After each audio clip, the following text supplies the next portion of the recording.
Ce type cultive des ogres immortels pour des points. Un monstre qui, peu importe combien de fois tu le tues, ressuscitera le lendemain, plus fort et plus rapide. Grâce à sa compétence, décapitation, il les abat d'un seul coup net et traite la chasse comme un entraînement. Avec les points qu'il gagne, il transforme un arbre rabougri en un pommier empereur, et ses pommes se vendent à un prix fou. Mais il n'a pas toujours été aussi fort. Pour mieux comprendre l'histoire, revenons au tout début. La Terre se mourait et avait perdu toute la vitalité qu'elle avait à offrir, et puis un certain être a révélé ce dont la Terre avait besoin.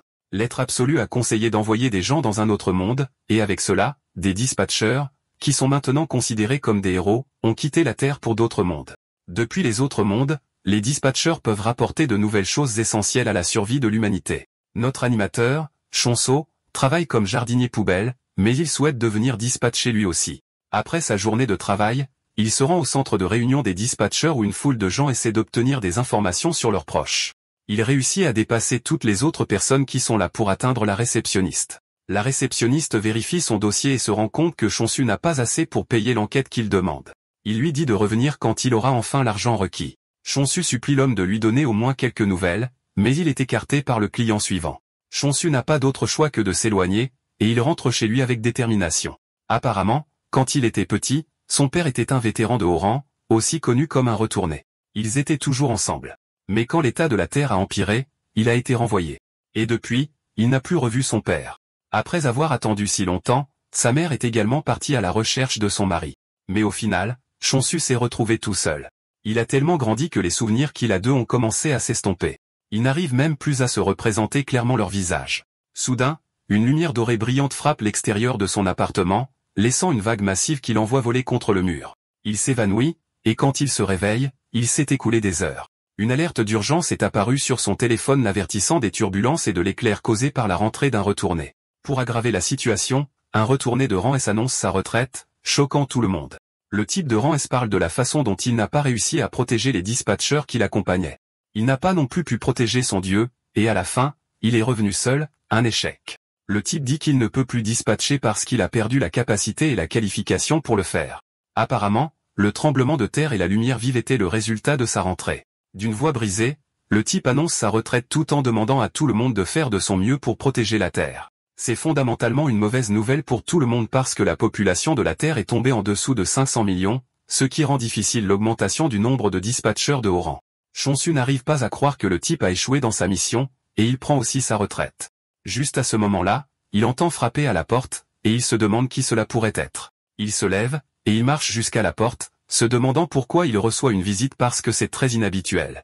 Il ouvre la porte et entend une voix l'appeler, mais il ne voit personne debout à la porte. Juste au moment où il est sur le point de commencer à croire qu'il devient fou, la voix lui dit de regarder vers le bas. Chonso regarde vers le bas pour voir un lapin parlant mignon tenant une tablette et le fixant. Cela effraie tellement Chonsu qu'il tombe sur les fesses, mais le lapin continue simplement ses affaires, lui demandant s'il est Chonsu. Le lapin dit alors à Chonsu de calmer ses nerfs parce qu'il lui a apporté de merveilleuses nouvelles. Le lapin sourit, félicitant Chonsu d'être devenu un dispatché. Chonsu est choqué d'entendre cela, le forçant à demander à nouveau au lapin s'il sait ce qu'il dit. Le lapin admet que Chonsu est probablement confus, mais il lui assure que cela n'enlève rien au fait qu'il a été choisi. Puisque Chonsu agit de manière suspecte, le lapin suggère qu'il se rende à un autre endroit. Alors qu'il traverse un couloir inconnu, le lapin demande à Chonsu s'il a des compétences spéciales parce que la plupart des gens en ont au moins une. Chonsu répond alors qu'il est le meilleur de la Ligue des déchets, c'est pourquoi il n'est même pas qualifié pour être un dispatché. Cependant, il est plutôt bon pour tailler les arbres ou les fleurs. Le lapin est choqué jusqu'à la moelle quand il entend cela, et Chonso est également surpris que le type l'ait approché sans savoir qu'il est inutile. Le lapin se calme alors en disant qu'il y a toujours une raison à tout. Il assure à Chonso qu'il est peut-être inutile, mais cela ne change rien au fait qu'il a été choisi. Chonsu est complètement époustouflé parce qu'il ne s'attendait jamais à se retrouver dans le centre de dispatch, ce qui signifie qu'une chance s'est enfin présentée à lui. Ils arrivent devant une très grande porte, et le lapin suggère qu'ils entrent pour continuer leur conversation. Avant que le lapin puisse continuer ce qu'il disait, Chonsu avait atteint la porte. Il essaie d'ouvrir la porte géante, mais pour des raisons évidentes, la porte ne bouge pas.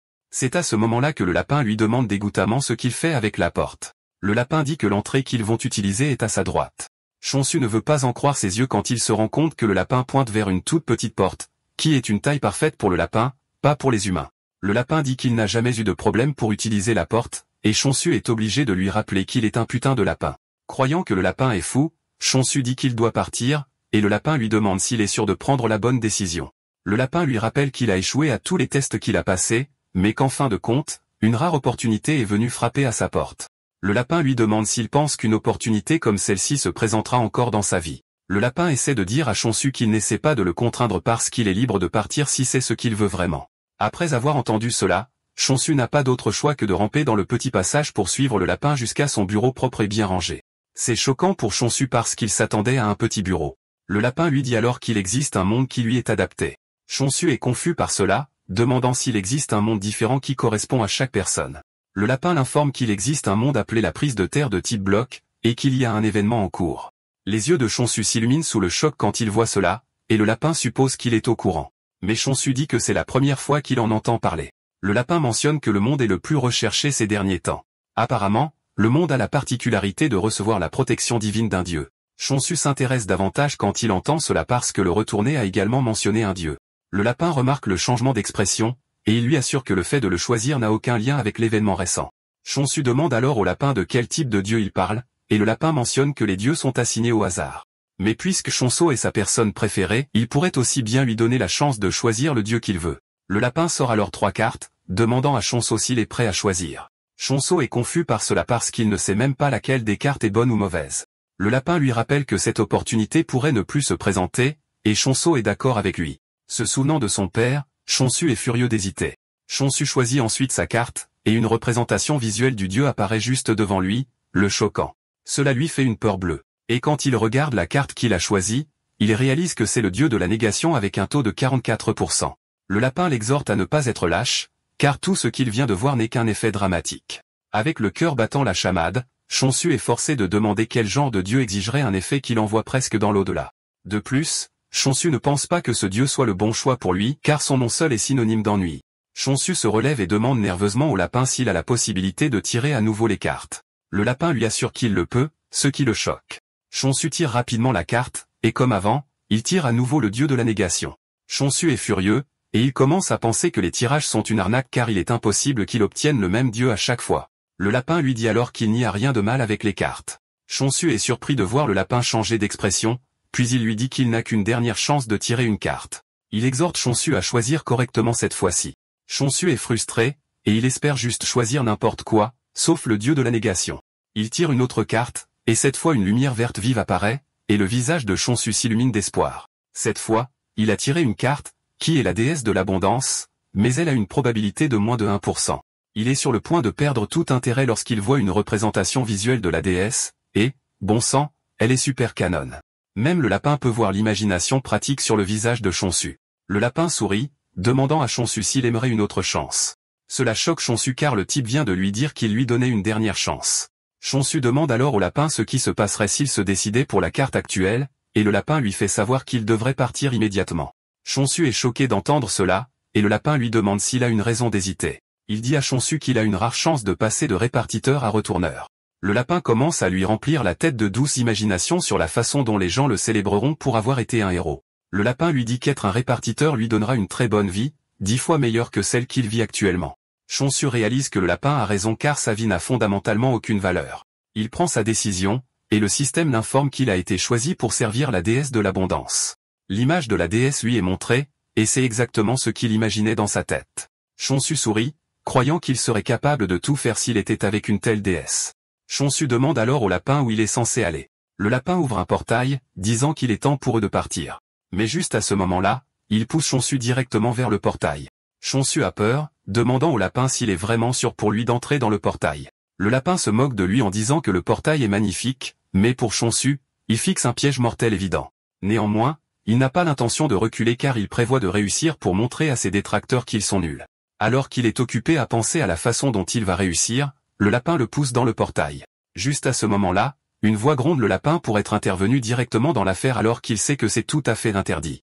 Le lapin répond qu'ils n'ont pas le choix car Chonsu est le seul qui puisse les aider. Tout en étant aspiré dans le portail, Chonsu aperçoit l'écran de chargement, et un conseil apparaît, lui indiquant que le pourcentage signifie la taille de la faction du dieu. Cela choque Chonsu jusqu'aux os car il pensait que le pourcentage était une probabilité, mais il s'est avéré que c'était quelque chose de pire.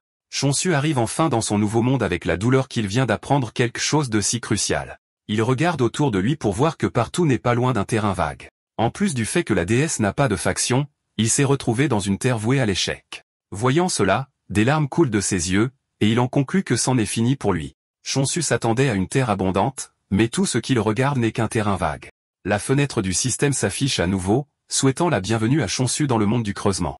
Il dit à Chonsu qu'il est l'apôtre de la déesse, et il est tenu d'obtenir autant de droits fonciers que possible en creusant. Avant de commencer à faire quoi que ce soit, il pense à regarder autour de lui d'abord. Il comprend qu'il doit trouver la déesse, et il tombe soudainement sur une vieille faucille miteuse. Il se demande si quelqu'un l'a utilisée puis l'a jetée. Comme il est jardinier, la faucille correspond parfaitement à sa main. Soudain, il ressent une présence écrasante derrière lui, et la peur le saisit qu'un monstre est sur le point de le dévorer. La peur se répand dans son corps quand il réalise qu'il n'a même pas encore rencontré la déesse, et qu'un monstre est sur le point d'en faire son repas. Chonsu en conclut que la mort est la dernière chose qu'il souhaite pour le moment. Il décide de menacer le monstre en balançant sa faucille. Il se retourne et la balance très fort, pour voir qu'il n'y a pas de monstre mais un hamster mignon qui le fixe. Chonsu s'accroupit pour regarder le hamster, et il peut clairement voir qu'il n'a aucun sentiment d'hostilité envers lui. Soudain, il lui vient à l'esprit qu'il pourrait obtenir un bonus pour avoir éliminé le hamster, et le hamster hurle à plein poumon de peur. Chonsu sourit car il a réussi à embêter le hamster. Il décide de le laisser vivre tant qu'il ne lui cause pas de problème. Soudain, le hamster se retourne pour partir. Le hamster s'arrête à distance, faisant signe à Chonsu de le suivre. Chonsu court alors après le hamster, qui est plutôt rapide pour sa taille. Chonsu se demande où ils vont jusqu'à ce qu'ils atteignent un ruisseau, où Chonsu ne perd pas de temps à mettre de l'eau dans sa bouteille pour boire. Il se sent très rafraîchi, et il demande au hamster s'il sait où séjourne la déesse. Le hamster essaie de lui répondre, mais leurs techniques de communication diffèrent l'une de l'autre. Le hamster continue à bouger, et Chonsu le suit, attendant de voir où le hamster le mène. Quelques instants plus tard, ils arrivent à un immense arbre qui s'est desséché comme les arbres sur Terre. Chonsu marche sur un ginseng sculpté, ce qui le choque. Il se demande ce qu'un ginseng fait dans un endroit aussi miteux, mais le hamster arrache soudainement le ginseng à Chonsu. Chonsu est confus car il croit que le ginseng est pour le hamster. Juste à ce moment-là, la notification s'affiche, indiquant à Chonsu qu'il a découvert la déesse. Chonsu pense que le système bug car il n'a vu la déesse nulle part. Chonsu divague à ce sujet lorsque le hamster lui attrape la jambe, et il suppose que le hamster se moque de lui. Il attrape le hamster, lui disant qu'il est occupé et pas prêt à jouer. Cependant, l'expression du hamster révèle à Chonsu quelque chose d'important qu'il a manqué. Dans la surprise la plus inattendue, le ginseng flétri est la fichue déesse. Chonsu ne veut pas y croire car la déesse qu'il a vue était assez abondante, et il est impossible qu'elle se soit ratatinée en une laide racine de ginseng. Comme il n'est pas prêt à en croire ses yeux, le hamster sort une loupe pour qu'il puisse regarder à travers, et c'est à ce moment-là qu'il accepte enfin la réalité. Il se tient la tête, souffrant car l'accaparement des terres et le pourcentage qu'il a vu n'était qu'un avant-goût de sa situation future.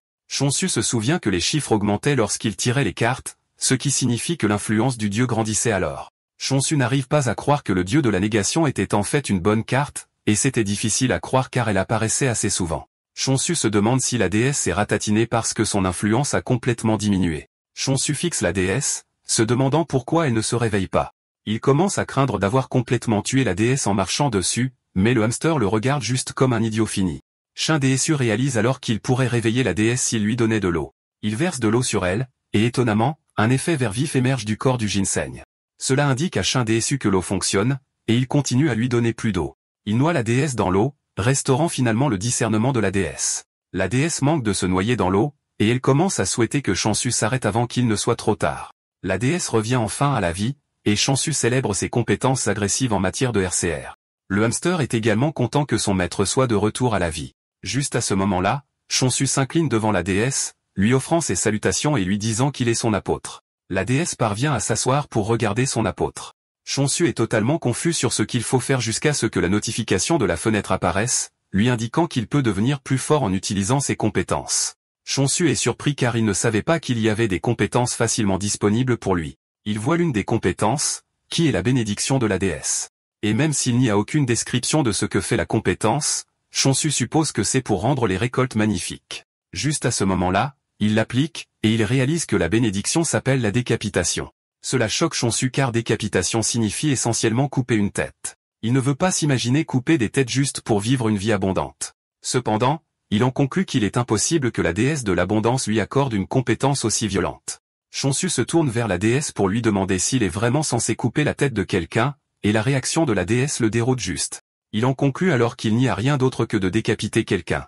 Chonsu commence à penser aux différentes choses que cela pourrait entraîner, et il lui vient soudain à l'esprit que le hamster pourrait être prêt à être décapité. Le hamster est occupé à célébrer la renaissance de la déesse, ne sachant pas que Chonsu le regarde avec les yeux les plus maléfiques qui soient. Le hamster se retourne pour voir Chonsu entièrement armé et prêt à le transformer en 2 morceaux. Juste avant que la faucille ne puisse frapper, le hamster prend la fuite. Chonsu continue sa poursuite, et réalisant qu'il n'y a pas d'issue, le hamster se cache derrière la déesse. Chonsu dit calmement au hamster qu'il n'est pas content de ce qu'il est sur le point de faire, mais que c'est pour le bien de la déesse. Soudain, le hamster et la déesse commencent à paniquer. Et quand Chonsu se retourne, il voit une créature terrifiante se tenant derrière lui. Chonsu remarque également que le hamster a sauté devant la déesse, et c'est alors qu'il réalise que le hamster n'était pas un monstre après tout. Chonsu admet son erreur et comprend qu'il doit réparer son erreur en vainquant le vrai monstre qui se tient devant lui. Cependant, la question de savoir s'il peut le faire reste une chose. Néanmoins, Chonsu est un type courageux, et il charge le monstre avec la faucille à la main. Et grâce à la compétence de décapitation, il peut voir exactement où il doit couper. Il active la compétence de décapitation, et il bondit sur le monstre, balançant la faucille si fort qu'elle abat le monstre en un seul coup. Le hamster et la déesse sont sous le choc quand ils voient ça. Chonsu revient nonchalamment vers la déesse comme s'il n'avait rien fait de fou. Chonsu s'incline ensuite devant le hamster pour l'avoir pris pour un monstre et l'avoir presque envoyé 6 pieds sous terre. Il demande au hamster de lui pardonner, et le hamster sourit avant de donner à Chonsu un signe de pouce levé pour lui faire savoir qu'il ne lui en veut pas. Chonsu est heureux de voir ça, et il donne un nom au hamster, Hamstol. Le nom sonne si bien pour le hamster qu'il commence à rougir fort à cause de cela. Juste à ce moment-là, la notification Windows apparaît à nouveau, indiquant à Chonsu que la tête du monstre sera automatiquement transportée en raison de l'effet de la compétence. C'est alors que Chonsu apprend enfin le nom du monstre qu'il a tué, qui est l'ogre immortel. Parce qu'il a vaincu un ogre, un compteur de tuer apparaît également pour lui montrer qu'il peut en tuer autant qu'il le souhaite. Chonsu est surpris que le monstre soit connu sous le nom d'ogre immortel alors qu'il n'y a rien de vraiment immortel à ce sujet. Le système propose une autre notification, indiquant à Chonsu que l'offrande transportée appartient désormais à la déesse. Chonsu se tourne pour regarder la déesse, et il réalise que la déesse est devenue encore plus fraîche qu'avant. Il vient à l'esprit de Chonsu que s'il continue à travailler dur et à éliminer des monstres, cela aidera, à son tour, la déesse à retrouver sa meilleure forme.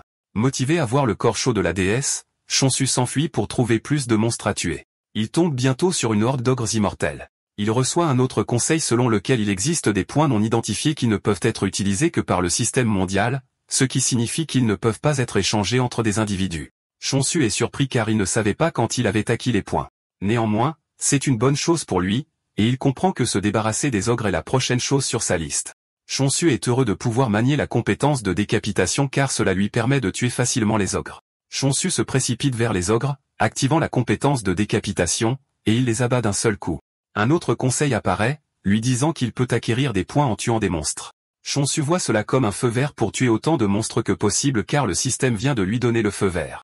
Chonsu a déjà vaincu 4 ogres immortels, et il pense à en tuer environ 100 juste pour le plaisir. Après avoir vaincu la première vague de monstres, Hamstal célèbre sur l'épaule de Chonsu comme si c'était lui qui avait vaincu les monstres. Chonsu demande alors pourquoi le monstre est appelé un ogre immortel alors qu'il meurt trop facilement pour quelque chose qui devrait être éternel. Comme personne ne peut encore répondre à sa question, il comprend qu'il obtiendra la réponse à sa question s'il continue à vaincre les monstres. Chonsu retourne à l'arbre pour trouver la déesse encore plus belle qu'avant. Chonsu sourit car les faits arrivent plus vite qu'il ne le pensait. Il est excité de voir la déesse retrouver sa forme originale. La déesse pointe alors vers l'énorme arbre, laissant Chonsu confus sur ce qu'il est censé faire. Il lui vient alors à l'esprit que la déesse demande à être soulevée dans l'arbre. Chonsu aide la déesse à se relever, mais la déesse lui fait signe. Le système lui dit alors qu'il peut utiliser la bénédiction de l'abondance, mais chaque compétence consomme des points. Chonsu touche l'arbre et active la bénédiction de l'abondance. Il y verse tous ses points de compétence, et avec l'aide de la compétence, il rend l'arbre à nouveau abondant. Au moment où il a terminé, il est surpris de voir que l'arbre est un pommier, et qu'il y a des pommes qui pendent partout. Il cueille l'une des pommes qui a l'air vraiment géante. Même s'il n'a jamais vu de pomme auparavant, quelque chose lui dit qu'elle ne devrait pas être aussi grosse. Même s'il est tenté de grignoter la pomme, il décide d'offrir la première récolte à la déesse. La déesse accepte le fruit, et à son choc, la déesse absorbe la pomme en quelques secondes. Cela laisse Chonsu s'interroger sur la possibilité de ce dont il vient d'être témoin. Il réalise que la déesse est très puissante et comprend qu'il vaut mieux ne pas s'attirer ses foudres. Chonsu saute dans l'arbre pour cueillir des pommes pour lui et Hamstal. Chonsu comprend qu'il doit être fort, car la déesse qu'il sert ne plaisante pas. Chonsu croque dans la pomme et est surpris de voir à quel point elle est délicieuse. Pendant qu'il savoure tranquillement son petit déjeuner à base de pommes, la déesse se demande comment Chonsu a pu vaincre plusieurs monstres en une seule journée. De plus, il a réussi à faire renaître un arbre aussi géant en une seule journée. Une sensation froide traverse le corps de la déesse, qui commence à se demander d'où sort un garçon monstrueux comme Chonsu. En se penchant sur l'histoire d'Abondance, elle était responsable de la nourriture et était une force avec laquelle il fallait compter en raison de la qualité de ses produits agricoles. Cependant, lorsque le dieu de la corruption a commencé à absorber d'autres factions, Abondance n'a eu d'autre choix que de s'enfuir, car le pouvoir de la corruption devenait trop important. Pour survivre, Abondance a abandonné son commerce et s'est mise à chasser des monstres, mais ses forces n'étaient pas aptes au combat. Pour cette raison, ils n'ont pas pu gagner une seule bataille et, en dernier recours, ils ont modifié leurs compétences pour faire autre chose. Cependant, cela n'a pas garanti la survie d'Abondance. En gros, la compétence de décapitation que Chonsu croit être faite pour couper la tête des monstres est en fait une compétence pour aider les subordonnés d'Abondance à rapporter les têtes d'animaux ou de monstres morts. Comme ces subordonnés étaient mauvais au combat, ils ne pouvaient faire de leur mieux. Rien qu'en regardant Chonsu, la déesse est paralysée par la peur parce qu'il est complètement différent de ce qu'elle avait imaginé. Elle se demande pourquoi Chonsu l'a choisi, mais elle en vient à la conclusion que Chonsu lui appartient désormais. Chonsu essaie de prendre un autre fruit de la pomme lorsque la déesse s'accroche à sa jambe, ce qui effraie Chonsu qui croit que la déesse essaie de l'absorber. Mais la déesse essaie seulement de le serrer dans ses bras pour le remercier de tout ce qu'il a fait jusqu'à présent. Plus tard, la déesse s'endort et Chonsu la couche sur l'autel pour qu'elle dorme, mais un fort coup de tonnerre éclate de nulle part. Chonsu craint que cela ne réveille la déesse, mais à sa grande surprise, la déesse reste profondément endormie. C'est alors que Chonsu réalise que les pommes seules ne suffiront pas à le nourrir. Et à ce moment-là, le système l'informe que l'événement de livraison est en cours. Chonsu est surpris de voir que quelque chose comme ça existe. Cependant, pour effectuer une livraison, il doit être en mesure de contacter ceux qui sont de retour sur Terre. Cependant, il remarque que Amstel est également fatigué et il le couche à côté de la déesse. Il recouvre même les deux de feuilles pour leur servir de couverture. Pendant ce temps, à la société de commerce de réincarnation, Azujin, l'apôtre de la réincarnation, fait irruption dans le bureau de son patron pour le gronder de lui donner plus de travail alors qu'elle est déjà occupée. Il s'avère qu'ils ont reçu l'ordre de livrer des pommes. La commande précise également qu'il n'y a pas d'argent en jeu, ce qui signifie qu'ils vont troquer des pommes en échange de biens. Azujin crie à son patron en lui demandant si elle a fait quelque chose de mal, et il décide de la punir avec ce travail de merde, mais son patron dit non. Son patron lui dit que le voyage d'affaires pour aller chercher les pommes est en fait bon pour elle car elle n'aura pas à travailler, et cela lui servira de pause. Son patron lui dit que rester au bureau signifie plus de travail pour elle, et il l'encourage à profiter du voyage pour se vider un peu la tête. Azujin se dispute avec lui, disant qu'il n'y a personne d'autre à envoyer en voyage, c'est pourquoi il l'envoie elle. Son patron glousse nerveusement car elle pourrait avoir raison avec sa déduction. Son patron l'encourage à se dépêcher car elle pourrait découvrir quelque chose de chanceux pendant le voyage. Il lui fait signe au revoir, en espérant que quelque chose de bien ressortira du voyage. Azujin consulte les journaux de commande et se rend compte qu'elle a un tas de livraisons à faire, et elle espère que cela en vaut la peine, sinon il va y avoir un gros problème. Pendant ce temps, Chonsu a rassemblé des pommes en préparation de la livraison. Pendant que Chonsu rassemble les pommes, Amstol passe une journée sur le terrain avec elle. Chonsu le trouve bientôt en train de grignoter les pommes, et il l'attrape, lui disant d'arrêter de jouer avec les pommes. Il lui dit que les pommes sont pour le commerce car ils rencontreront quelqu'un plus tard dans la journée. Comme le livreur viendra de loin, Chonsu se dit qu'en agissant cool dès le premier jour, il fera bonne impression sur qui que ce soit. Selon les informations qu'il a obtenues lors de la signature de l'événement de livraison, il a découvert que le monde est vraiment divisé en blocs, et que l'événement du grand appel à la conquête du territoire de blocs est en cours. Même si elle apparaît comme une terre ordinaire, il y a un mur au bord, et pour se déplacer vers un autre bloc, un ticket de déplacement est nécessaire. Chonsu se rend compte qu'il n'y a vraiment rien autour de lui et qu'il lui faudrait une semaine entière pour atteindre le village le plus proche. Chonsu est content que la livraison ne prenne que 2 jours. Même si c'est assez rapide, Chonsu s'en moque tant qu'il reçoit ses sacs de couchage assez vite. De plus, il a commandé un coussin pour que la déesse puisse dormir dessus. Chonsu vise à augmenter l'affection de la déesse au maximum pour s'assurer qu'il ne s'attire pas ses foudres. Chonsu remarque également que les ogres immortels se sont présentés d'eux-mêmes depuis la veille, ce qui est une bonne chose pour lui. Il a enfin compris dans le nom que l'immortel est plus ou moins un terme de renaissance. Néanmoins, Chonsu s'en moque tant qu'il peut en éliminer autant qu'il le peut tout en cultivant des points. Alors qu'il se bat avec les monstres, il est presque écrasé par derrière, mais il parvient à esquiver. C'est alors qu'il lui vient à l'esprit que les monstres sont devenus légèrement plus rapides. Il suppose que les monstres deviennent plus forts, tout comme les compétences. Même avec cela, Chonsu ne ressent aucun danger venant d'eux. Pendant qu'il élimine les monstres, Azujin regarde depuis le ciel, et elle a la même réaction que tous ceux qui ont vu Chonsu affronter les monstres. Tout ce qu'elle voit, c'est un type fou et surpuissant qui prend des monstres au petit déjeuner. Apparemment, l'ogre immortel était autrefois considéré comme la principale cible de chasse pour la plupart des répartiteurs car il fournissait plus de points que les monstres ordinaires. Cependant, peu importe le nombre de fois où il était tué, il ressuscitait toujours le lendemain, plus fort qu'avant. Même si le répartiteur déplaçait son bloc, il continuait à le poursuivre, ce qui en fait le monstre le plus persistant. De plus, il laisse généralement une malédiction sur sa cible, lui donnant la possibilité de l'affaiblir jusqu'à ce qu'elle finisse par s'effondrer. Au final, c'est devenu une créature que tout le monde évite. Cette même créature est ce que Chonsu abat comme du papier de soie. Azujin commence à se demander si Chonsu est si imprudent qu'il ne se soucie même pas des représailles du monstre. Azujin remarque également que Chonsu ne purifie même pas les monstres vaincus. Avec tout ce qu'elle a vu, elle suppose que Chonsu est un maître d'armes, mais elle se demande pourquoi un maître d'armes choisirait de cueillir des pommes parmi toutes les choses qu'il peut choisir. Azujin en conclut que Chonsu n'est pas un maître d'armes intelligent, mais pour éviter sa colère, elle pense qu'il serait préférable de traiter avec lui de la manière la plus douce possible. Après avoir éliminé la horde d'ogres immortels, Chonsu se rend compte qu'il a gagné une tonne de points et qu'ils augmentent également de façon exponentielle. Grâce à la bénédiction, une pomme coûte maintenant 1000 points. Chonsu se rend compte qu'atteindre 100 ne sera pas un problème pour lui. Il se demandait pourquoi il y avait un sanctuaire dans la région en premier lieu, mais il semble que ce soit une aubaine pour lui. C'est alors que Azujin s'approche de lui et s'incline humblement devant lui. Elle se présente, révélant qu'elle vient de la société commerciale et qu'elle est venue avec la livraison de Chonsu. Chonsu serre la main de Azéojin avec enthousiasme, disant qu'il est en fait impressionné qu'elle ait réussi à trouver le bloc à sa première tentative. Au fond d'elle, Azéojin a peur parce que Chonsu est un type puissant, et elle doit faire très attention à ne pas s'attirer ses foudres. C'est alors qu'elle aperçoit le hamster, et cela attire son attention car il a l'air si mou qu'elle a envie de le serrer dans ses bras. Chonsu remarque l'empressement sur son visage, et il lui demande si elle ne se sent pas bien, mais elle répond qu'elle se sent bien. À l'insu de Chonsu, Azujin a juste hâte de toucher le hamster. Chonsu dit alors à Izojin de le suivre pour qu'il puisse la conduire à l'endroit où se trouvent les pommes.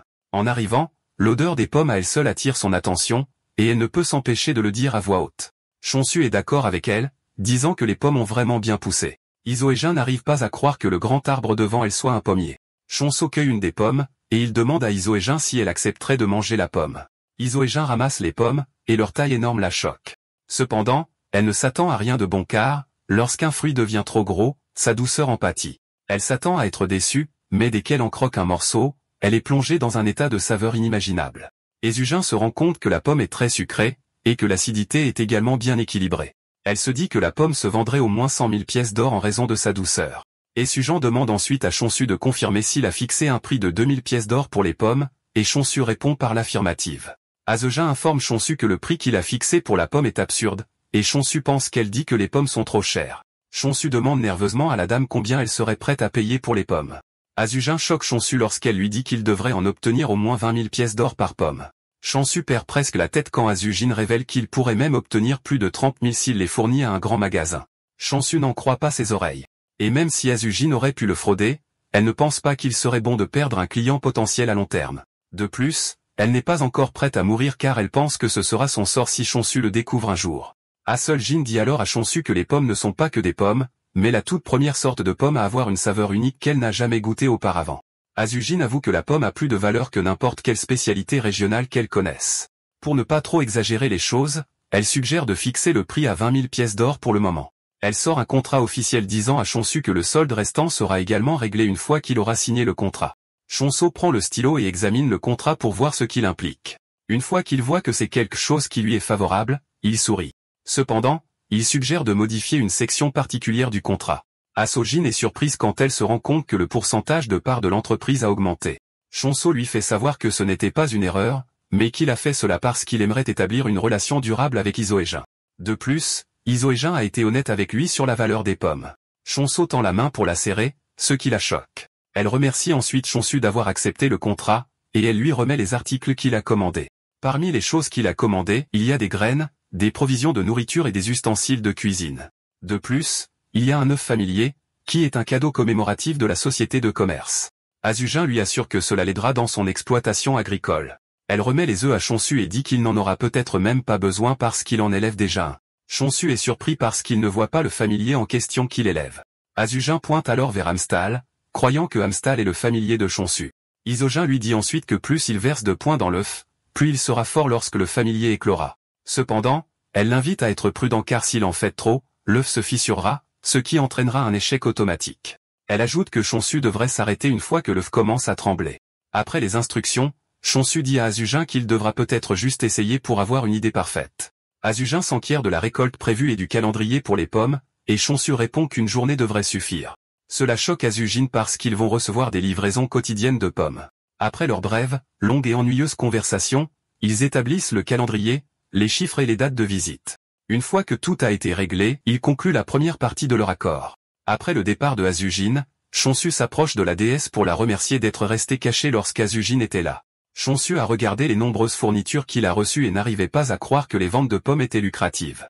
Néanmoins, il sait qu'il doit tout à la déesse. Juste à ce moment-là, il aperçoit la déesse en train de serrer les œufs dans ses bras, et il se rend compte qu'il devra peut-être faire éclore les œufs plus tôt. Cependant, il va avoir besoin de plus de points s'il veut faire ça. Pour ce faire, il se dit que tuer plus de monstres est la voie à suivre. Chonsu est fier du chemin parcouru jusqu'à présent, mais il n'est pas assez naïf pour ne pas savoir qu'il y aura des difficultés à venir. Même avec cette pensée, Chonsu n'a pas peur car il est fait pour relever les défis. Quand Asojin retourne à la société de commerce, elle raconte à son patron tout ce qu'elle a vu. Elle dit à son patron que Shizun est définitivement coréen, mais elle suppose qu'il est membre des factions de combat. Son patron est surpris qu'une personne orientée vers le combat soit capable de cultiver une aussi bonne quantité de pommes. Asojin révèle que Chonsu a abattu des monstres morts-vivants avec juste une faucille rouillée, et qu'il ne visait que leur tête. Le patron de Isoejin pense que le type essaie peut-être de devenir un maître épéiste en se mettant dans une situation difficile, tout comme un certain Rohan l'a fait. Le patron de Isoejin dit ensuite qu'il serait conseillé de garder Chonsu caché plutôt que d'affecter des gardes à son poste, et Isoejin est d'accord avec cela. Tout en disant cela, le type ne cesse pas de grignoter les pommes tranchées devant lui jusqu'à ce que Isoejin lui attrape la main, lui rappelant qu'ils sont censés les manger ensemble. De retour dans le monde de l'abondance, Chonsu verse déjà des points dans les œufs pour essayer de les faire éclore. Il se demande s'il va obtenir un monstre mignon ou fort des œufs. Juste à ce moment-là, l'œuf se fissure, laissant une lumière vive, et Chonsu croit qu'un familier de rang SS va sortir de l'œuf. Tout le sourire de Chonsu disparaît lorsqu'il voit un poussin sortir de l'œuf. Il n'arrive pas à croire que tout ce battage médiatique était juste pour un gros poulet alors qu'il espérait obtenir un ouvrier. Il commence à se demander quoi faire du poussin, et la première chose qui lui vient à l'esprit est d'élever le poussin pour le manger. Cependant, il hésite parce qu'il ne peut pas simplement cuisiner et manger un poussin dans lequel il a versé 120 000 points. Parce qu'il essaie de ne pas trop s'attacher, il décide de lui donner le nom d'Harry. Juste au moment où il essaie de se familiariser avec Harry, l'autre œuf commence à éclore aussi. Tout comme avant, Chonsu est excité car il croit que celui-ci va devenir un ouvrier. Cependant, son visage s'effondre de déception lorsqu'un cochon émerge de l'œuf, et Chonsu ne perd pas de temps à donner au cochon le nom de Doji. Chonsu est extrêmement déçu, ce qui le laisse se demander pourquoi il ne reçoit que des ingrédients. On lui a dit qu'il allait obtenir un familier, mais à ce stade, il pense qu'il a été arnaqué. Juste à ce moment-là, Harry et Doji s'approchent de la déesse pour la saluer, et la déesse invite les deux à lui pardonner de ne pas avoir réussi à les protéger jusqu'à la fin. Les deux s'excusent également de ne pas avoir pu servir leur déesse comme ils auraient dû le faire. La déesse apprécie leur honnêteté, mais leur dit qu'il y a quelque chose dont ils doivent faire attention, et c'est son apôtre. Elle dit aux deux que Chonsu ne sait pas qu'ils sont ses serviteurs, et qu'il pourrait simplement les vendre s'ils s'avèrent inutiles pour lui. Pire encore, il pourrait même les manger, et les deux peuvent sentir l'aura effrayante venant de Chonsu, ce qui rend l'affirmation de la déesse valide. La déesse invite les deux à se tenir à carreau jusqu'à ce que Chonsu soit capable d'acquérir la compétence de communication. Les deux sont d'accord avec la déesse, disant qu'il serait préférable pour eux d'observer les choses telles qu'elles sont. Le lendemain matin, Chonsu sort comme d'habitude, et ses principales cibles sont les monstres morts-vivants. Doji et Harry se réveillent tôt le matin pour entendre du remue-ménage partout. Le sommeil disparaît de leurs yeux quand ils voient Chonsu courir et abattre des monstres morts-vivants. C'est à ce moment-là qu'ils réalisent enfin que Chonsu est plutôt dangereux, et que la déesse ne plaisantait pas quand elle leur a dit de se tenir à carreau. Harry dit à Doji que Chonsu les fixait d'une manière très étrange, et Doji panique quand il s'en souvient. Juste au moment où il finit d'éliminer les monstres morts-vivants, Harry et Doji apparaissent avec une serviette sur la tête.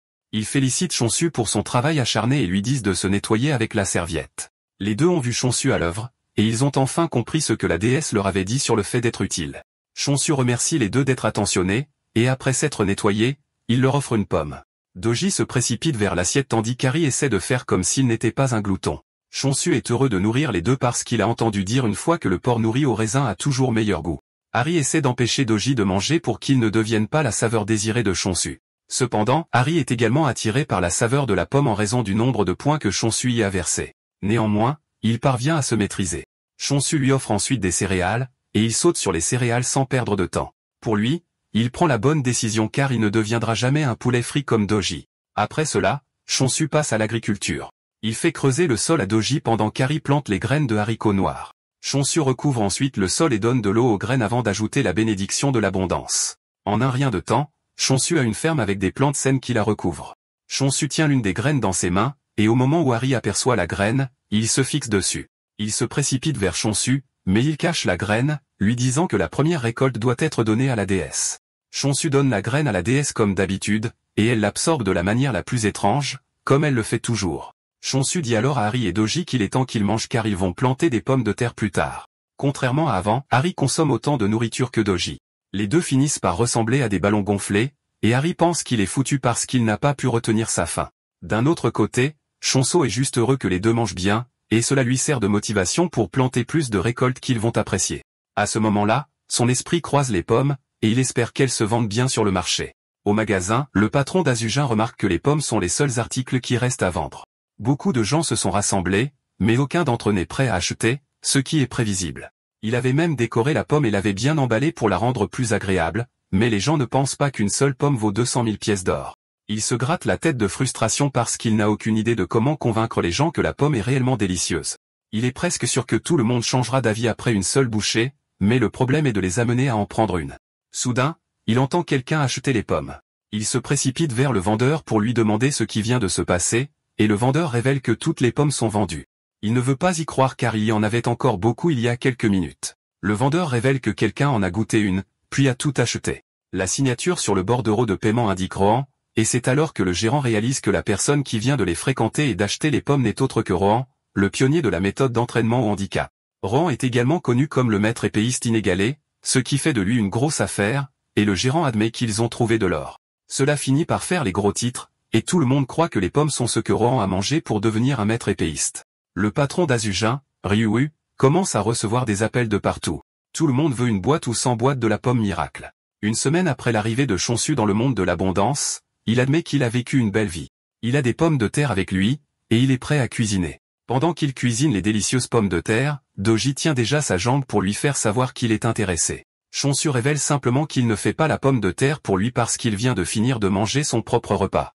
Néanmoins, il lui en donne quand même à manger. Quelques instants plus tard, Izujin apparaît, et elle est surprise de voir que tous les familiers de Chonsu ont éclos. Pour Ozujan, elle fixe un tas de mignons nounours qu'elle peut serrer dans ses bras pour se sentir mieux. Pendant ce temps, Amstel et les deux autres couvrent la déesse pour s'assurer qu'elle n'est pas exposée aux yeux brillants d'Ozujan.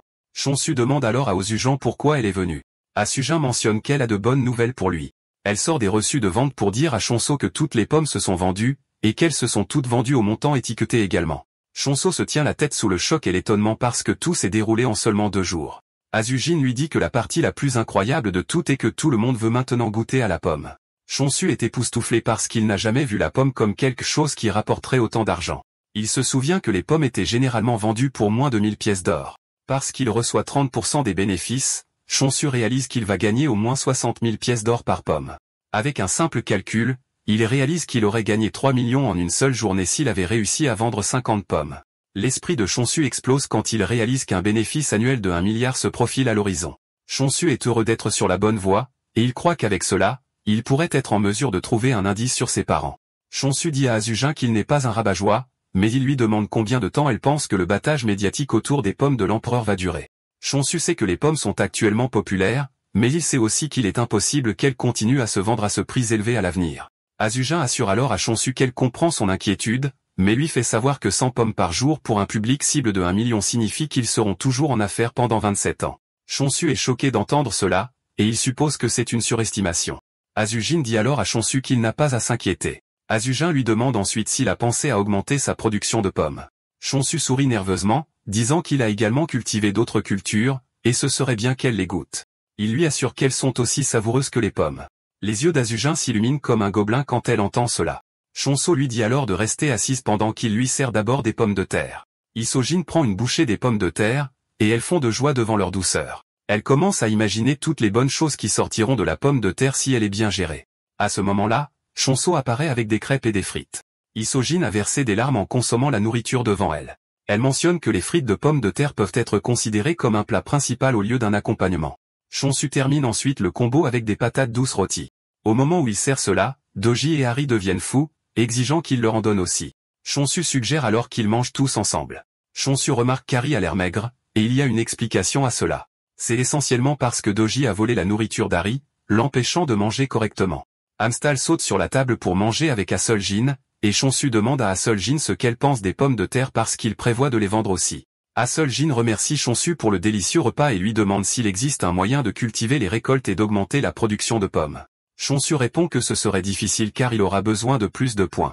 En même temps, Chonsu ne pense pas qu'il serait sage pour lui d'utiliser tous ses points pour l'agriculture. Aseoljin fait savoir à Chonsu que ses efforts sont appréciés, mais elle l'encourage à se concentrer davantage sur les pommes.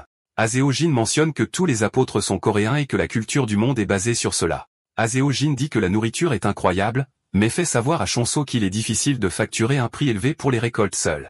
Aseoljin dit que les récoltes ne seront pas aussi rentables que les pommes, même si les gens commencent à les demander.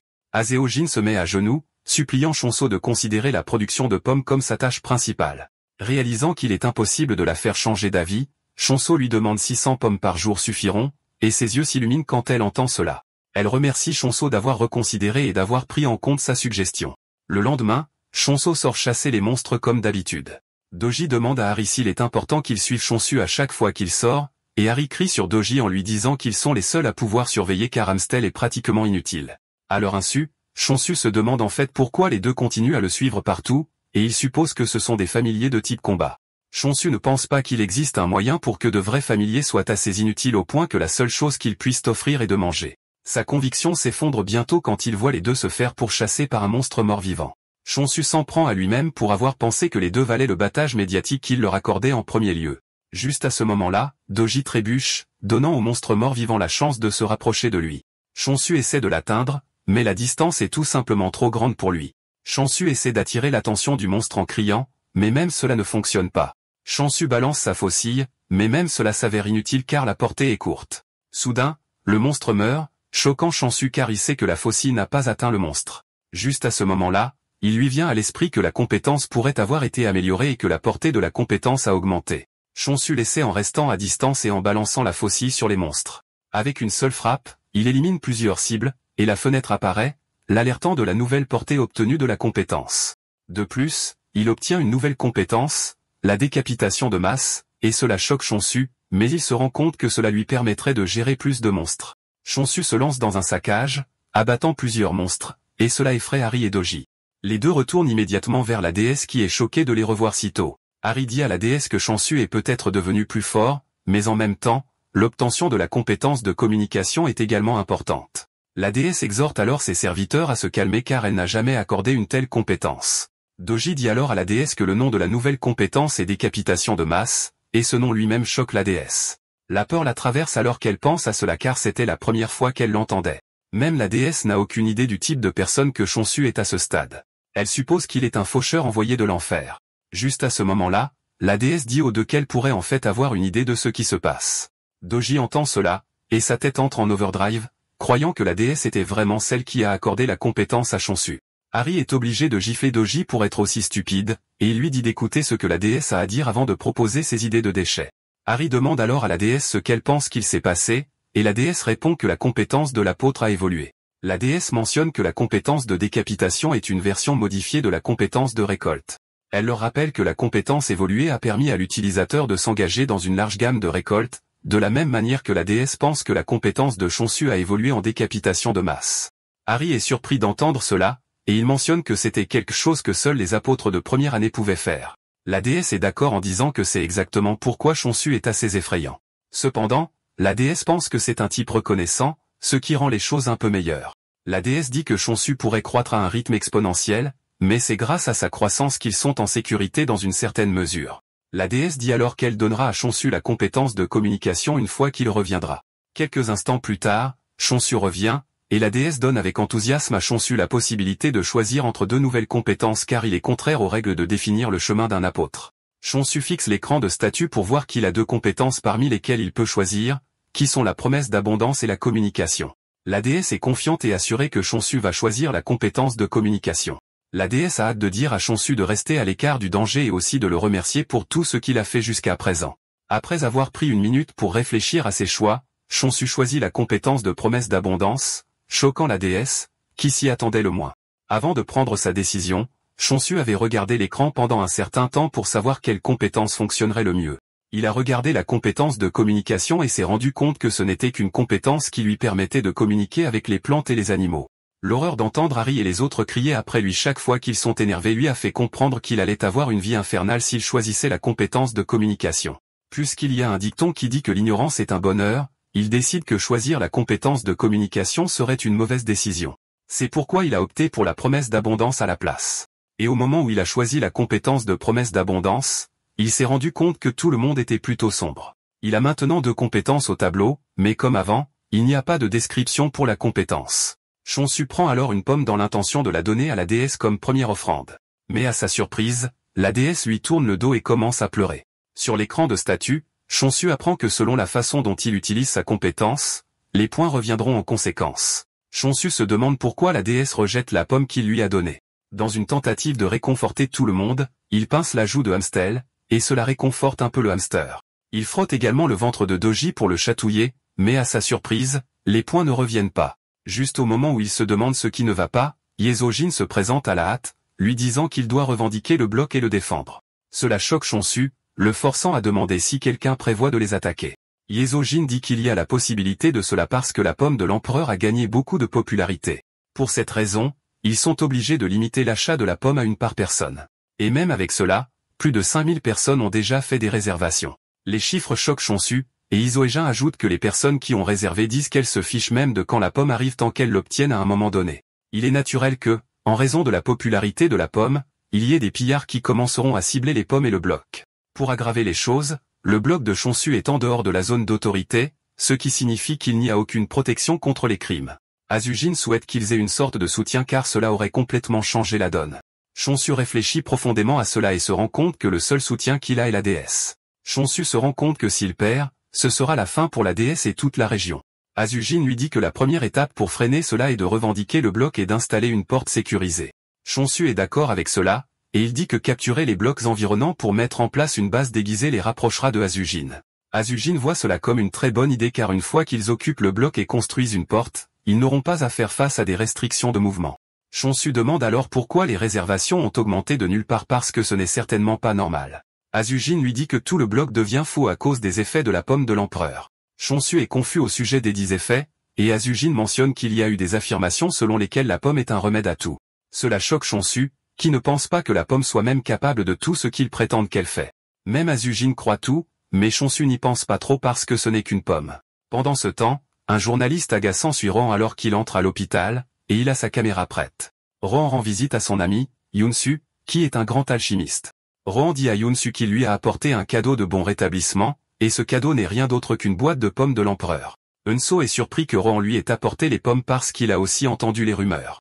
Eunso en prend une bouchée et explose de plaisir, disant que la nutrition et la saveur sont au maximum.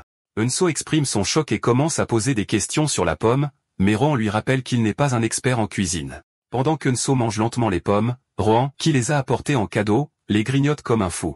Eunso fixe la pomme et dit qu'il n'y a aucun moyen d'atteindre ce niveau de perfection avec une pomme, même si on utilise de l'engrais. Eunso hurle d'horreur quand il réalise que son ami mange la pomme à ses côtés, et Rohan l'exhorte à manger vite à la place. Eunso dit fièrement à Rohan qu'il s'en fiche parce qu'il peut facilement appeler le grand magasin Sunwan et commander sa propre boîte de pommes. L'espoir de Yunso est finalement anéanti quand il apprend qu'il est peut-être une personne importante, mais cela ne veut pas dire grand-chose car le magasin est déjà surchargé de réservations. Yunso essaie de les convaincre de lui en vendre en offrant le triple du prix, mais même cela ne fonctionne pas. Pendant que les deux s'amusent, le journaliste est occupé à les prendre en photo. En un rien de temps, un article est publié indiquant que c'est la pomme de l'empereur qui a aidé Eunso à sortir de l'hôpital. Ryu entre dans une colère noire quand il voit cela parce qu'ils se battent déjà contre d'innombrables rumeurs, et l'article ne fait qu'ajouter de l'huile sur le feu. Ryu n'arrive pas à croire que tout le monde pense que la pomme est un remède miracle. De retour en abondance, Chonsu dit à la déesse qu'il doit sortir un peu pour prendre le contrôle des blocs environnants.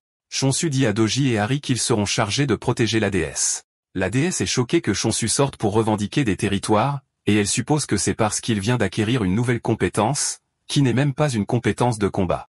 La déesse agrippe sa jambe pour l'empêcher de partir car c'est dangereux. Comme Chonsu ne comprend pas la déesse, il suppose que la déesse s'accroche à lui parce qu'elle a maintenant besoin de protéines. Chonsu sourit en demandant si le bœuf leur conviendra. Chonsu se dirige avec enthousiasme vers la salle de stockage pour récupérer le bœuf congelé qu'il a commandé plus tôt. Chonsu est excité car c'est essentiellement la première vraie viande qu'il a entre les mains. De retour sur Terre, il ne s'est nourri que de viande cultivée en laboratoire. Chonsu allume avec enthousiasme la cuisinière, et il commence à griller la viande. Il admet que l'odeur est définitivement d'un niveau différent de la viande cultivée qu'il a toujours mangée. Doji est déjà excité de manger la viande, mais Chonsu lui dit que la viande est pour la déesse. Même Harry est déçu parce que Doji vient de manger, et il est déjà impatient de sauter sur la viande grillée. Pendant qu'il prépare la viande, la déesse a l'air absolument folle, et Chonsu croit qu'elle a juste faim. Quelques instants plus tard, il termine la viande et la remet à la déesse. Mais à sa surprise, la déesse jette la viande d'apparence délicieuse.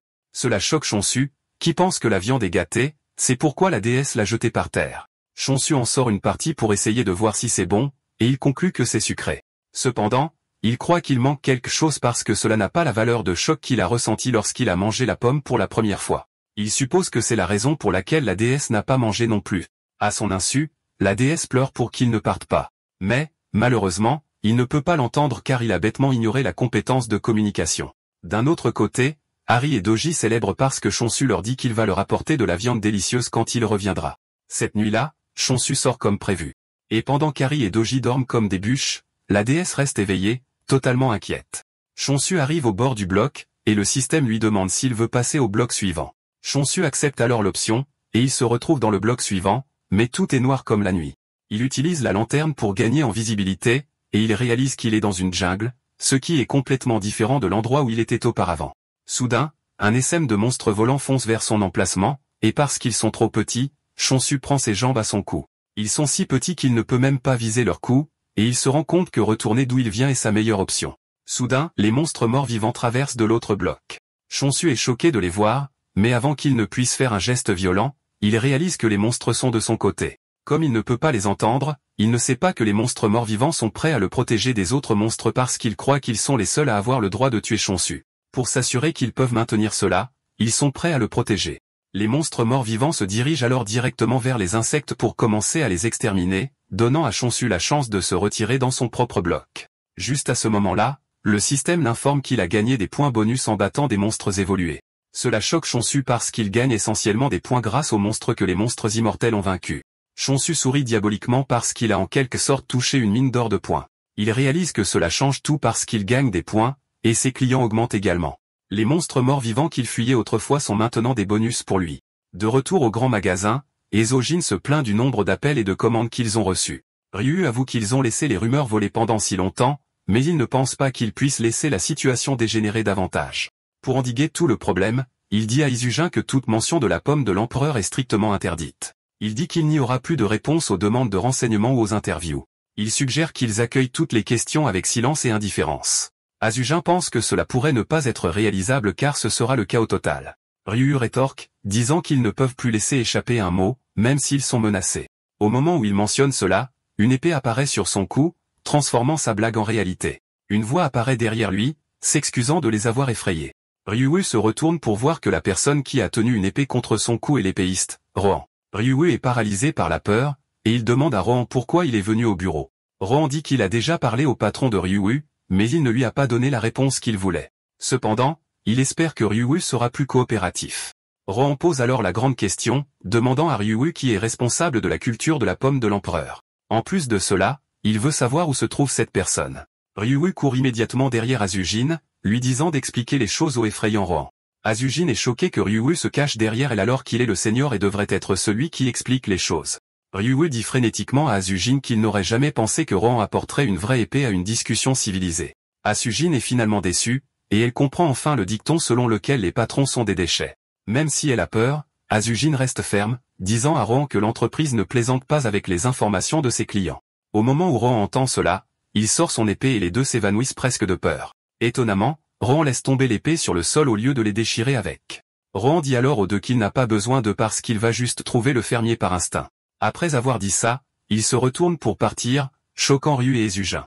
Izujin n'a aucune idée de ce qui se passe, et il demande à Ryu ce que le type voulait dire par instinct. Ryu révèle que les maîtres d'épée ont généralement des instincts bien meilleurs que ceux d'une personne normale. Il dit à Izujin qu'il a entendu dire que Rohan avait résolu de nombreux problèmes dans le passé en utilisant uniquement son instinct. Izojin est époustouflé par cela, se demandant si ce que Rohan vient de dire est possible. 2 jours plus tard, Chonsu attendait l'arrivée de Rohan car Izojin l'avait déjà prévenu. Il se demande pourquoi Rohan ne s'est pas présenté à sa porte même après 2 jours. Soudain, il reçoit la notification que quelqu'un est entré dans le bloc. Sans aucun doute, il se dit que ce doit être Rohan. Il se tient près de la porte, attendant qu'il entre à tout moment, mais à sa surprise, personne n'entre. Il suppose qu'il y a un problème dans le système puisque tous les visiteurs sont censés entrer par la porte. Il vérifie à nouveau le système, et il se rend compte que ce n'est pas un problème. Il décide de vérifier les environs au cas où, et soudain, il est frappé par une grande surprise. Chonsu regarde Rohan démolir une section de la barrière avec rien d'autre que son épée. La simple vue de Rohan lui donne des frissons, et Rohan s'approche de lui en lui demandant s'il est le cultivateur de pommes. Chonsu essaie de cacher sa nervosité en accueillant Rohan de la meilleure façon possible. Rohan va droit au but, disant à Chonsu qu'il est là pour acheter des pommes. Chonsu est choqué par cette requête soudaine, et il lui demande combien de pommes il prévoit d'acheter. Rohan dit qu'il aimerait 100 pommes, mais s'il peut en avoir 200, ça ne le dérange pas. Cela choque Chonsu, et il crie, disant à Rohan que ce qu'il vient de demander est pratiquement impossible. Chonsu mentionne que la limite de pommes qu'il peut vendre est de 50. Sans discuter, Rohan dit qu'il est d'accord avec 50 pommes. Chonsu lui demande ensuite quel prix il est prêt à offrir pour les pommes, et Rohan répond 200 000 pièces d'or chacune. Cela choque Chonsu, qui dit à Rohan qu'il n'offre pas d'emballage comme les magasins, mais cela ne dérange pas du tout Rohan. Chonsu lui demande également s'il est conscient qu'il vient de mentionner le prix des grands magasins, et Rohan lui assure qu'il en est conscient. La somme d'argent que Rohan offre est tellement folle que Chonsu pense déjà à en vendre plus pour lui.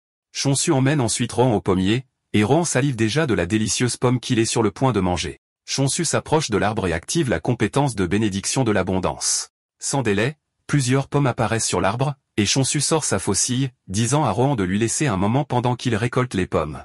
Cependant, Rohan lui dit qu'il n'y a pas besoin de ça. Il sort son épée, et en quelques secondes, il coupe toutes les pommes, laissant Chonsu dans un état d'horreur. Il ne veut pas croire ses yeux, et il suppose simplement que ce qui vient de se passer n'est qu'un bug. Après avoir conclu l'accord, Rohan envoie à Chonsu l'argent convenu, et il lui assure qu'il reviendra la prochaine fois. Au moment où Rohan est sur le point de partir, Chonsu l'arrête. Chonsu se dit que Rohan pourrait être d'une grande aide pour lui concernant le nouveau bloc. Chonsu demande ensuite à Rohan s'il est intéressé par d'autres cultures parce qu'il vient de les cultiver, et il est presque sûr que Rohan va adorer. Avec un visage impassible, Rohan lui demande de quel genre de culture il parle, et Chonsu répond des pommes de terre. Il n'a même pas fini de dire ça que Rohan répond qu'il n'est pas intéressé. Chonsu insiste, disant qu'il a des patates douces et des haricots, mais la réponse de Rohan reste la même. Après avoir refusé toutes ses demandes, Rohan dit qu'il va partir. Réalisant que Rohan est essentiel à son plan, Chonsu fait un geste désespéré pour dire à Rohan qu'il va lui donner plus de pommes que ce qui avait été convenu. Chonsu sent que Rohan n'est pas une mauvaise personne, même s'il semble étrange et sauvage. Chonsu dit alors à Rohan qu'il doit prendre le contrôle d'un autre bloc s'il veut continuer avec un approvisionnement régulier de pommes.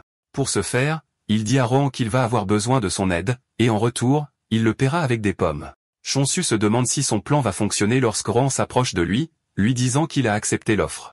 Sans perdre de temps, Rohan se dirige vers le nouveau bloc avec Chonsu courant après lui juste pour suivre le rythme. Chonsu est surpris que Rohan se dirige immédiatement vers le bloc, et il commence à se demander à quel point le type peut être fort.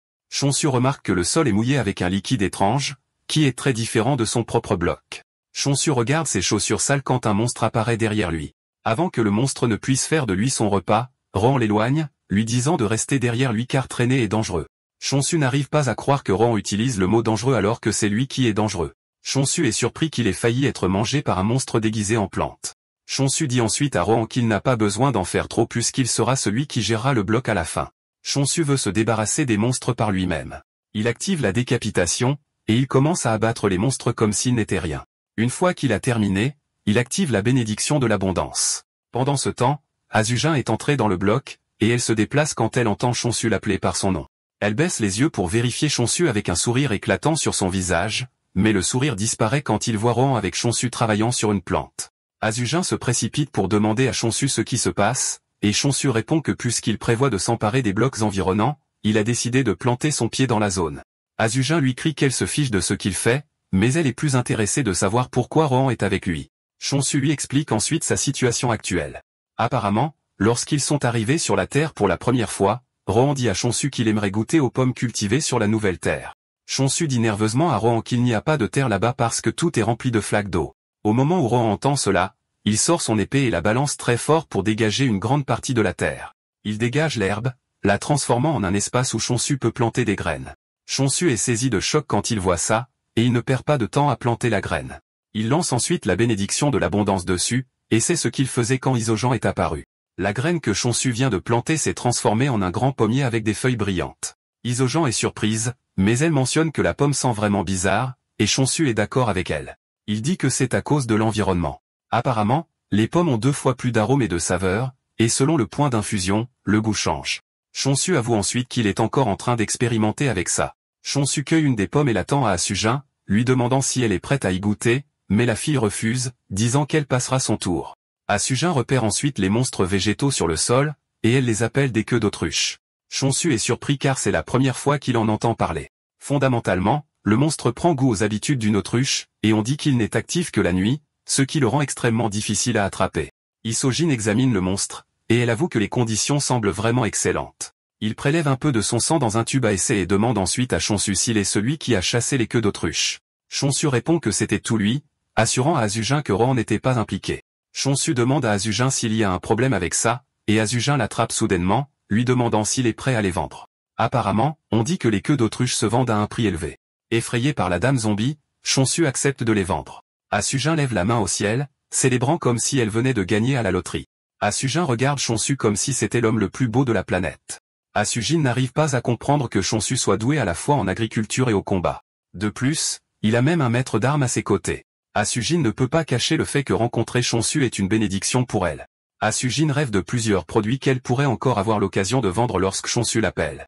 Isujin est énervé qu'il ait ruiné son imagination, et elle lui demande s'il veut quelque chose d'elle. Chonsu lui rappelle qu'il a commandé des choses, et Asujin regarde dans le sac pour commencer à sortir tout ce que Chonsu a commandé, comme des graines de plantes antiparasitaires. Il y a aussi un kit de construction de bâtiments avec elle. En un rien de temps, Chonsu construit une maison portable pour les aventuriers, et il plante également les graines antinuisibles dans la zone. Cela laisse Asujin choquée car elle ne savait pas que Chonsu avait aussi la capacité de faire pousser des plantes en peu de temps. Asujin continue de se demander quel genre de personne est Chonsu. Peu après, il achète le nouveau bloc, laissant la déesse et ses serviteurs se réjouir comme des bébés. Chonsu est également heureux car il est enfin devenu propriétaire foncier. Apparemment, un seul bloc est généralement constitué de 100 unités de propriété, et une fois que toutes sont acquises, la faction en prend possession. Chonsu est exceptionnellement heureux car sur Terre, il pouvait à peine acquérir une seule pièce. De plus, l'achat du terrain s'accompagne de nombreuses nouvelles fonctionnalités, et la plus importante est la fonctionnalité d'attribution de caractéristiques du bloc. Chonsu reçoit un conseil du système, lui disant que les caractéristiques attribuables à un bloc dépendent du dieu de l'apôtre ou de la nature du bloc. Chonsu est heureux d'entendre cela car la fonctionnalité correspond parfaitement à la nature de la déesse. Le système lui demande de choisir une caractéristique à attribuer au bloc, et ses options sont la croissance et la mort. Comme la croissance semble meilleure que la mort, il pense à choisir la croissance. De plus, il croit que cela aidera également à la croissance de la déesse. Chonsu applique la caractéristique de croissance, mais les choses ne semblent pas entièrement différentes de ce qu'elles sont. Chonsu conclut qu'il n'y a pas de différence notable car il est encore au premier stade. Il consulte la fenêtre d'état pour voir que la caractéristique de croissance affecte pratiquement tout. Chonsu sourit jusqu'à ce qu'il réalise qu'il y a une option pour la croissance des monstres engendrés là. Chonsu s'évanouit presque de la peur qui le traverse lorsqu'il voit cela. Cela signifie essentiellement que la caractéristique a ses mauvais et ses bons attributs. L'un des mauvais attributs est que les monstres morts-vivants y ont également participé. Même s'ils ont grandi, Chonsu est soulagé qu'ils soient encore gérables. Chonsu sort comme d'habitude pour affronter les monstres, et il les élimine facilement comme d'habitude. Il est content car le fait que les monstres morts-vivants deviennent plus forts signifie également plus de points pour lui. Soudain, Rohan apparaît derrière lui, le choquant car il n'a même pas senti sa présence.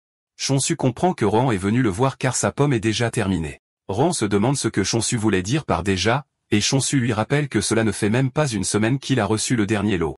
Chonsu conclut que Rohan va juste mourir d'avoir mangé trop de pommes. Chonsu lui demande ensuite combien de pommes il a besoin, et il répond qu'il en veut 120. Mais s'il peut en avoir plus, cela ne le dérangera pas. Chonsu dit alors à Rohan qu'il devra ajuster la saveur à cause du changement d'environnement. Il dit que Rohan en goûtera une gratuitement. À l'insu de Chonsu, la déesse et ses serviteurs sont rassemblés sous le pommier. Il est choqué quand il arrive là-bas et les trouve en train de jouer. Le groupe s'enfonce presque dans le sol quand ils aperçoivent Rohan car il a l'air plutôt dangereux. Soudain, Rohan balance son épée, et Chonsu croit qu'il vise le groupe. Il plonge pour les protéger, mais au final, Rohan visait juste les pommes. Chonsu croit que Rohan n'a pas senti la présence de la déesse puisqu'il les a appelés familiers. Juste à ce moment-là, Rohan dit qu'il peut sentir la caractéristique de croissance sur le bloc, et à cause de cela, il aimerait rester pour s'entraîner, mais il assure à Chonsu qu'il va payer. Chonsu s'intéresse quand il entend que Rohan est prêt à payer, et il lui demande combien il offre. Rohan sourit en lui disant le montant d'argent qu'il est prêt à dépenser. Cela envoie Chonsu dans un état d'extase, et il serre immédiatement la main de Rohan, l'accueillant comme son estimé client. Rohan lui demande s'il pense que sa demande est possible, et Chonsu dit oui. Cependant, Il veut savoir si l'environnement ne sera pas déchiré en deux, et Rohan lui assure que non. Chonsu demande également si des choses vont soudainement exploser de nulle part, mais Rohan lui assure qu'il n'a rien à craindre. Chonsu dit alors à Rohan qu'il n'a pas le pouvoir de fabriquer des monstres car il n'a même pas beaucoup de points à dépenser. Rohan lui fait savoir qu'il n'a pas besoin de son aide pour trier les monstres car tout ce dont il a besoin, c'est d'un espace dans le coin. Chonsu est surpris d'entendre que c'est tout ce dont Rohan a besoin. Chonsu n'a aucun problème avec cela, mais il dit à Rohan qu'il y a autre chose qu'il veut à part de l'argent. Chonsu laisse échapper son cœur, disant qu'il aimerait que Rohan soit son garde. Étant donné que le monde dans lequel ils vivent est susceptible d'être en danger à chaque fois, Chonsu pense qu'il serait préférable que Rohan protège. Après tout, Rohan est l'un des meilleurs épéistes qui soit. Rohan répond qu'il examinera l'offre de Chonsu s'il peut améliorer l'effet de croissance. Chonsu est heureux d'entendre cela, et il assure à Rohan qu'il va augmenter le taux de croissance de 50 000 points chaque jour. De plus, il est prêt à fournir 10 pommes par jour. Rohan est plus préoccupé par les pommes, et il demande si elles peuvent être achetées différemment. Chonsu lui assure alors qu'il n'a pas à s'inquiéter des pommes. Pendant ce temps, Doji et les autres tremblent de peur car il semble que Rohan va maintenant rester avec eux. D'un autre côté, Chonsu pense que les familiers seront heureux car ils ont un maître d'armes qui les protège. Chonsu se retourne pour voir une réaction différente du groupe. Rohan le voit aussi, mais Chonsu ment, disant que le groupe est seulement timide parce qu'il est nouveau. Chonsu essaie de les amener à se familiariser avec Rohan, mais le groupe s'enfuit à la place. Chonsu n'en croit pas ses yeux, mais il dépasse le moment embarrassant pour dire à Rohan sa première demande.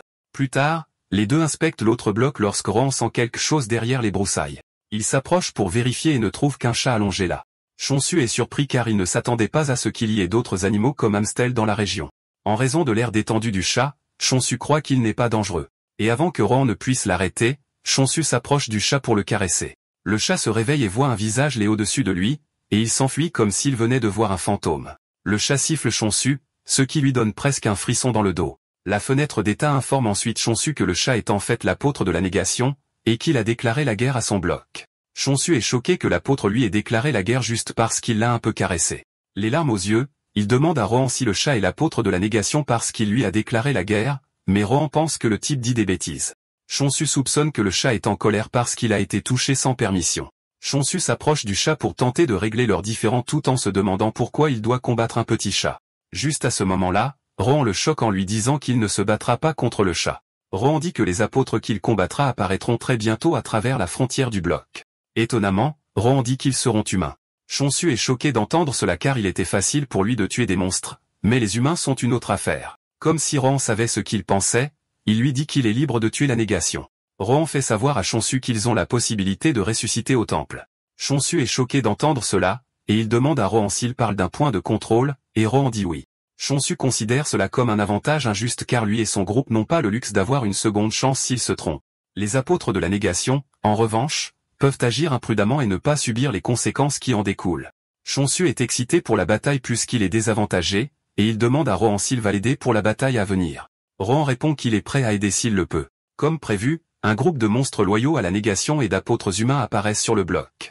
L'un d'eux tient un mégaphone à la main, et il fait une annonce à haute voix disant à Chonsu de se montrer. Au quartier général de l'alchimie, Azujin a pris la sève de queue d'autruche pour l'examiner. Elle pense à quel point Chonsu est impressionnant. Elle croit que Chonsu est fort tel qu'il est grâce à un artefact. Apparemment, un artefact est un objet divin créé pour ceux qui sont proches d'un dieu. Parfois, il est formé à partir de restes d'un dieu mort, ce qui à son tour donne à l'utilisateur la possibilité d'utiliser le pouvoir du dieu. Après mûre réflexion, Izujin ne pense pas que Chonsu utilise un artefact car ils sont difficiles à utiliser à moins qu'ils ne correspondent à la nature de la divinité. Izujin pense aux possibilités futures des choses lorsque Eunso se précipite dans la pièce. Izujin est choqué et encore plus choqué quand Eunso commence à marcher vers elle. Eunsu a la sève de queue d'autruche avec lui, et il crie sur Eunsu en lui demandant où il a trouvé la sève. La question choque Eunsu-jin, mais sans aucun doute, elle sait que quelque chose de fou est sur le point de se reproduire. De retour au bloc de Shinsu, les apôtres l'exhortent à sortir avant qu'il ne se lasse de le chercher. À leur insu, Chonsu et Rohan se cachent dans les buissons voisins. Chonsu se demande pourquoi les types agissent imprudemment, et il demande à Rohan s'il pense que c'est parce qu'ils peuvent ressusciter même s'ils meurent. Rohan confirme cela, disant qu'ils agissent probablement de cette façon en raison des chances de ressusciter. Même s'ils ont peu de temps pour engager les ennemis, Chonsu est soulagé d'avoir Rohan à ses côtés. Il met pratiquement toute sa foi en Rohan. Juste à ce moment-là, Chonsu sort de sa cachette, tenant sa faucille. L'apôtre regarde Chonsu comme s'il était une sorte de faible, et il lui dit de lui apporter des pommes. Un autre type se moque de Chonsu, lui disant qu'il est en infériorité numérique et qu'il n'a aucune chance contre eux. Cependant, l'équipe commence à s'énerver parce qu'elle ne peut voir Chonsu rien faire, ce qui est assez étrange. Après quelques minutes de silence, Chonsu finit par s'exprimer, disant à l'apôtre qu'il n'est rien d'autre que des déchets et qu'il ne vaut pas la peine de s'inquiéter. Chonsu est convaincu qu'il a le maître d'armes qui le soutient. Et avant que les types de la négation n'aient la chance de faire quelque chose de fou, Rohan s'en serait occupé. L'apôtre est énervé par cela, et il donne à Chonsu une chance de plus de rendre les pommes de l'empereur. Chonsu rétorque, lui disant de se diriger vers le grand magasin s'il veut vraiment manger des pommes. L'apôtre est submergé de rage à cause de la grande gueule de Chonsu, et il lui demande s'il peut gérer les conséquences de son arrogance. Chonsu brise davantage l'ego du type en lui disant d'aller poser à sa mère toutes les questions trash qu'il lui pose. Les mots de Chonsu frappent le type à l'endroit où il veut, et il dit avec colère à ses subordonnés de tuer Chonsu. Au bureau d'alchimie, Eunso harcèle Asujin au sujet de l'endroit où elle a obtenu la sève. Asujin a envie de lui dire, mais elle mentionne que les informations des clients sont confidentielles. Eunso lui dit alors qu'il a seulement demandé à cause des frais de main-d'œuvre. Eunso se dévoile, disant que la sève de queue d'autruche qu'Asujin a apporté à un pourcentage de pureté plus élevé que les régulières, ce qui est toujours difficile de maintenir leur niveau de pureté. Eunso sort une feuille de contrat et la remet à Asujin, lui demandant si elle peut continuer à leur fournir la sève. Asujin répond qu'elle devra peut-être d'abord demander au cultivateur, et Yunso suggère qu'il signe un contrat provisoire. Yunso est heureux d'entendre cela, et il fait savoir à Asujin que quiconque est responsable de la sève sera toujours le bienvenu au département d'alchimie. De retour à l'impasse entre Chonsu et les apôtres de la négation, l'apôtre principal remarque que Chonsu est assez calme pour quelqu'un qui est en infériorité numérique. Il se demande pourquoi Chonsu est si confiant, et d'un autre côté, Chonsu se demande comment il va abattre les squelettes qui s'approchent de lui. Alors que les squelettes se précipitent vers lui, Chonsu active la compétence de décapitation de masse, et il anéantit toute l'équipe de squelettes d'un seul coup. L'apôtre est surpris de voir ses subordonnés voler dans les airs comme s'ils étaient des plumes. Chonsu ajoute à la misère en disant à l'apôtre que ses subordonnés sont assez faibles. Chonsu se tient au-dessus des os, demandant à l'apôtre s'il est prêt à se rendre. Cependant, l'apôtre n'est pas sur le point de perdre face à un agriculteur déclassé. L'apôtre sort un orbe, et en utilisant l'orbe, il invoque un monstre géant appelé Héraclès. Héraclès a l'air absolument terrifiant avec une tête de lion attachée à son épaule gauche. Au lieu de s'enfuir de peur, Chonsu trouve toujours un moyen de critiquer l'apôtre, lui disant qu'il est très mauvais pour donner des noms. L'apôtre se moque de Chonsu, lui disant qu'il est sur le point de regretter ses actions car Héraclès est une arme qui vaut beaucoup d'argent. L'apôtre ordonne alors à Héraclès de poursuivre Chonsu. Héraclès balance son coup de poing géant, mais il l'esquive facilement. Avant qu'Héraclès ne puisse faire un autre mouvement, Chonsu balance sa faucille sur lui et l'envoie au ciel en un seul coup. Héraclès s'écrase au sol, choquant l'apôtre, qui se vantait déjà de la force d'Héraclès. L'apôtre pleure de douleur, disant qu'Héraclès est un monstre qu'il a mis en place au cours des 10 dernières années, et Chonsu l'a abattu comme si de rien n'était. L'apôtre se tourne alors vers sa subordonnée, soit, une apôtre de 4e génération, pour la réprimander de ne pas avoir rejoint le combat. Soit rappelle au type que c'est lui qui a poursuivi Chonsu avec confiance, et elle ne voit aucune raison pour laquelle il devrait se plaindre après s'être fait battre par un agriculteur. Soit dit au type qu'elle est prête à se salir les mains, mais qu'elle recevra des frais supplémentaires. Après tout, son rôle était de guider et rien d'autre. Chonsu sourit et s'enthousiasme pour toute cette affaire jusqu'à ce que Soit tourne son regard vers lui et que ses yeux deviennent rouges. C'est alors qu'un conseil arrive, disant à Chonsu que Soit utilise la compétence appelée négation de la vie, qui place une malédiction sur la cible. Le système n'édulcore pas à quel point la compétence est dangereuse, et avant que Chonsu ne s'en rende compte, il est tombé sous la compétence de Soja. Le type ennuyeux commence à rire quand il réalise que Chonsu est tombé dans le piège de Soja. Il dit à Chonsu qu'il est sur le point d'être témoin de ce qui se passe quand quelqu'un croise la négation. Soit crie sur le type, lui disant de ne pas oublier la vraie raison pour laquelle ils sont venus en premier lieu. Le type se dépêche d'essayer de trouver le pommier, mais il promet de se venger plus tard de sa création brisée.